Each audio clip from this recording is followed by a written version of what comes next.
Wahai yang tidak aku kenali, ku panjat gunung yang tinggi. Sangkaku engkau berada di puncaknya, namun tidak kutemui engkau di sana. Lalu aku terjun dari puncak gunung. Jika engkau ada, pasti engkau tidak membiarkan aku.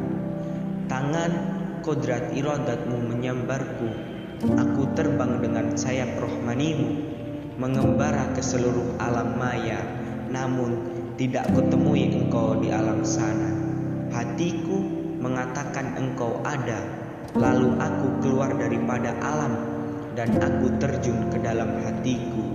Di sana aku temui kebodohanku. Bodohnya aku menyangka akulah aku, sedangkan dia jualah aku, dan aku tiada berserta dia. Bila aku tiada berserta dia, tinggallah dia sendirian. Rindulah dia kepada diriku, lalu dia terjun ke dalam hatinya. Di sana dia berjumpa aku menyambutnya dengan tersenyum. Aku dan dia dan aku, bukan dua dan bukan satu. Satu masih berbentuk, masih berjarak titik atas dengan bawah. Sedangkan aku dan dia tiada antara, bukan juga titik yang halus. Titik yang halus masih menempati ruang, sedangkan aku dan dia tiada rupa, tiada bentuk, tiada ruang, tiada zaman. Aku adalah dia adalah aku. Tiada beda antara aku dan dia. Bila aku coba mengenali dia, aku tidak kenal lagi diriku. Aku tak kenal lagi diri dia. Bila dia coba mengenali diriku, dia tidak kenal lagi dirinya, dan dia tidak kenal lagi diriku. Tiada lagi kenyataan, tiada juga kegoiban. Pengenalan sebenar adalah tidak kenal.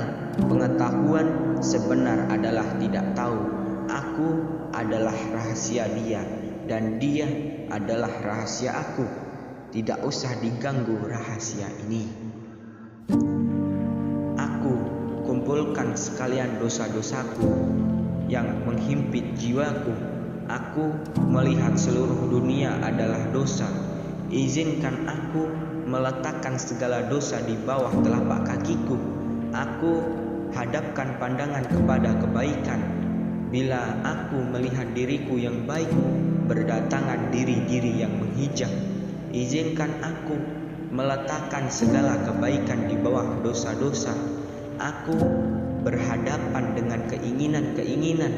Tanpa dosa, jiwa itu belum bisa tenang. Keinginan-keinginan menyeret kepada kegelisahan, tanda tidak sabar. Wajah keinginan memperlihatkan ego diri, takutkan kesusahan dan kehinaan. Keinginan adalah dosa sebenarnya. Dosa-dosa lain adalah anak-anaknya. Walaupun anak-anak dikuburkan, ibu akan terus melahirkan anak-anak yang baru. Bagaimana menghapuskan keinginan? Bukankah ia adalah diriku sendiri? Aku melihat kepada diriku, terasa kesamaran di sebalik diri yang berkeinginan. Dalam kesamaran itu, wujud diri yang suci dan juga murni tanpa keinginan. Ia tidak dikurung oleh jasad, tiada ruang, tiada zaman. Ia senantiasa damai dan tentram. Namun ia tidak diberi kesempatan untuk memperlihatkan wajahnya. Kuburukan diri yang berkeinginan. Begitulah ucapanmu yang kudengar. Bila aku mendengar ucapanmu, aku melihat diriku berada di tengah-tengah. Di antara engkau dan diri yang berkeinginan aku melihat. Diri yang berkeinginan itu bukanlah diri yang sejati. Ia hanyalah bayang-bayang yang muncul dari pancaran cahayamu kepada yang terhijab. Mengapa kepada bayang penglihatanku tertuju, sedangkan engkau adalah cahaya dan aku yang menerima cahaya? Bayang adalah kegelapan.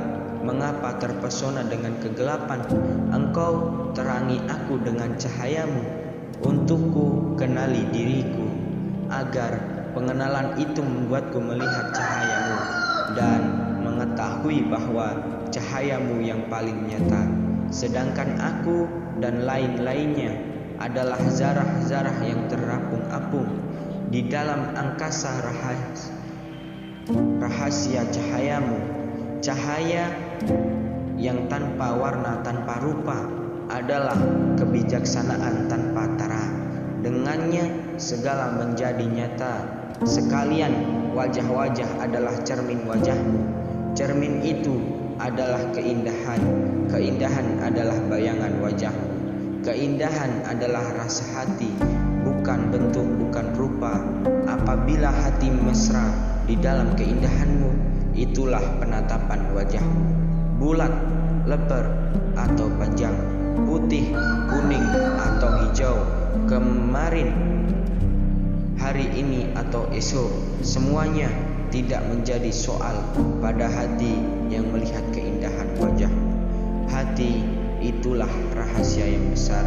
Pandanglah Tuhan tanpa menggunakan mata, Dia tidak pernah bersembunyi. Dengarlah ucapan tanpa menggunakan telinga, sesungguhnya Dia tidak pernah